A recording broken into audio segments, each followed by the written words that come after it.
తెలి ఈరోజు మూర్ఖుని మనస్సును మనం ఏ విధంగా రంజింపజేయలేమో అనే విషయాన్ని ఈ పద్యంలో వివరించబోతున్నాను.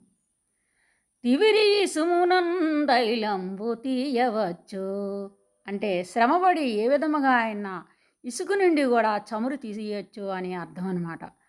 దవి దవిలిముగ తృష్ణలో నీరు ద్రావవచ్చున్ అంటే ఎండమావుల్లో కూడా నీటిని సంపాదించవచ్చు. మొగతృష్ణ అంటే ఎండమావి.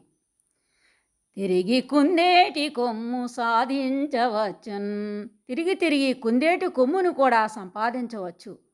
కానీ చేరి మూర్ఖుల మనసు రంజింపరాదు, మూర్ఖుని మనసును మాత్రం రంజింపజేయడం సాధ్యము కాదు అని దీని యొక్క భావం. ఒకసారి పద్యాన్ని ఆల్పిస్తాను.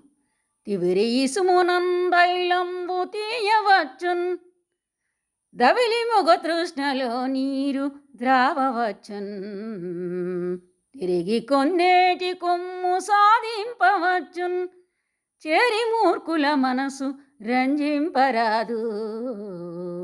ధన్యవాదం.